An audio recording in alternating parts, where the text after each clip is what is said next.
Na modernidade, a vida em sociedade implica em certos conflitos no cotidiano das pessoas. Fatores como guerras, crises econômicas, violência policial e, neste momento, uma pandemia, fazem com que haja busca de explicações e de soluções sobre os problemas sociais. Uma série de instituições busca mediar tais tensões, como o Estado, a ciência, as religiões e os meios de comunicação.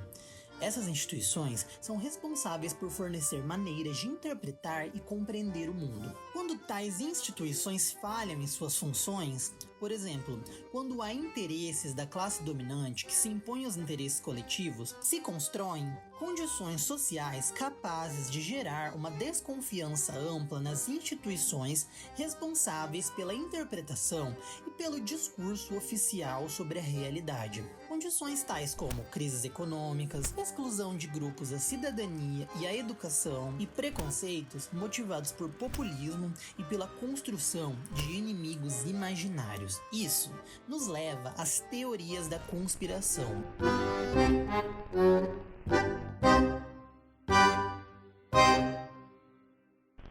Nos últimos anos, uma série de teorias da conspiração tem surgido. Algumas são inofensivas, como a crença de que a rainha da Inglaterra, Elizabeth II, é uma reptiliana, uma raça alienígena que, supostamente, dita os rumos da humanidade. O problema principal se mostra quando conspiração é utilizada em relações de poder e acarreta em sérias consequências para a organização política e econômica do mundo. Um exemplo evidente é a negação do aquecimento global. Como evidenciado no documentário Mercadores da Dúvida, empresas petrolíferas infiltraram supostos cientistas para dar entrevistas à mídia, como também bancaram estudos falsos, com o objetivo de produzir dúvidas sobre a legitimidade do aquecimento global.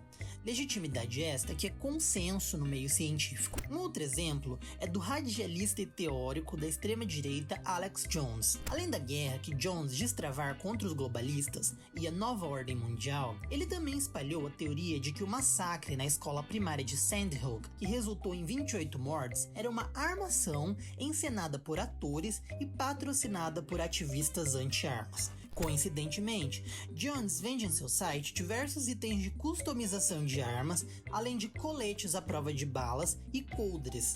A extrema-direita passou a compreender que, para ganhar batalhas e consolidar seu projeto político, o campo da comunicação seria um espaço de lutas primordial. Com sua capacidade de propagação rápida de informações, a internet se insere nesta trincheira ideológica como plataforma de estratégias políticas de grupos e de líderes extremistas, anti-ciência e negacionistas. Estes grupos, ao mesmo tempo em que ascendem em um momento de crise do capitalismo, alimentam essa crise com táticas baseadas em desinformação e em discursos de ódio, em um movimento de retroalimentação. No Brasil, por exemplo, o presidente Jair Bolsonaro venceu as eleições de 2018 com a ajuda de disparos de notícias falsas em massa no WhatsApp. Notícias sem qualquer fundamento, como a de que o oponente Fernando Haddad defende o comunismo e o incesto em seus livros acadêmicos e que, se eleito, Haddad legalizaria pedofilia, foram amplamente disseminadas como tática de difamação em 2018. A tentativa de explicação de uma realidade complexa a partir da criação de um inimigo imaginário a ser combatido, enquadrando a realidade em um esquema simples de análise, é responsável por estruturar a lógica das teorias da conspiração e das fake news. Geralmente, os temas utilizados em tais teorias se tratam de pautas morais, como sexualidade, gênero e a transformação do inimigo comum em pedófilo ou satanista.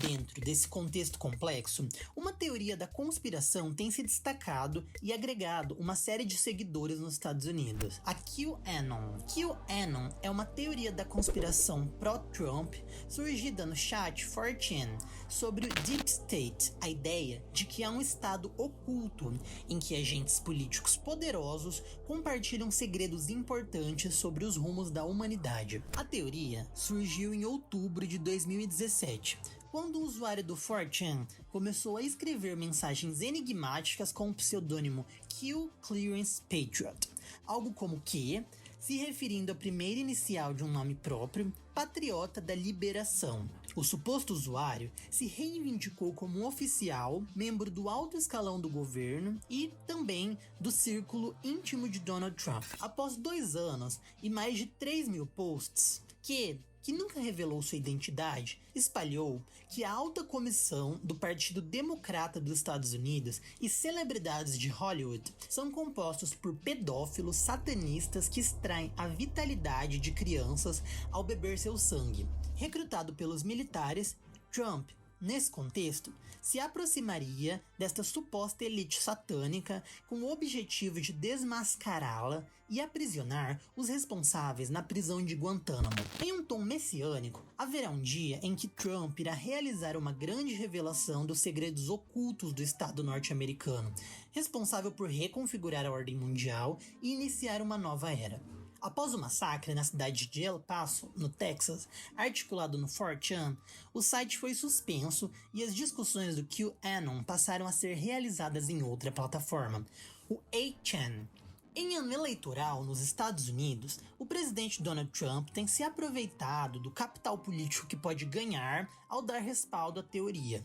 E já mostrou, em diversos momentos, entusiasmo e tentativa de diálogo com os membros da seita conspiratória. Se as teorias da conspiração tradicionais costumavam juntar alguns elementos narrativos a informações que estavam entre a verossimilhança e a coincidência para criar um universo próprio com uma trama alimentada pela curiosidade humana, as teorias da atual extrema-direita apelam para a moralidade e para a sensação de individualidade criada no neoliberalismo. Muitos cidadãos dos Estados Unidos passaram a se identificar com o QAnon e gastar sua energia política para participar do debate conspiratório, pela criação de canais de conteúdo para disseminar seus pontos de vista. Embora ainda seja um movimento político recente, o fenômeno evidencia suas consequências desastrosas. Partidários do QAnon já foram presos em 7 episódios, entre os quais inclui-se um assassinato em Nova York e um conflito armado com a polícia.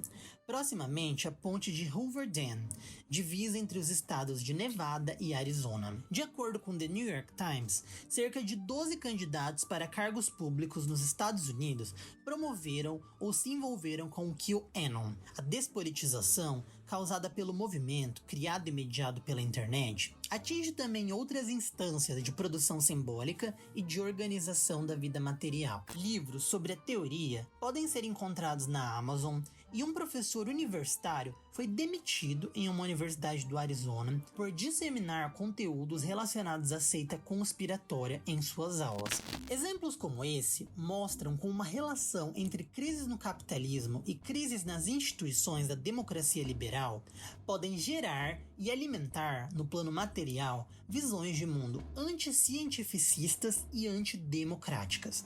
No Brasil, setores da extrema-direita, como o Gabinete do Ódio, já manifestaram uma estratégia parecida com a utilizada pelo QAnon, acusação de pedofilia para um inimigo. Felipe Neto, Xuxa e Luciano Huck, que realizaram posicionamentos críticos a Bolsonaro, foram acusados, a partir do disparo em massa de notícias falsas, de pedofilia. Isso nos dá um aperitivo do que está por vir nas guerras digitais de 2022.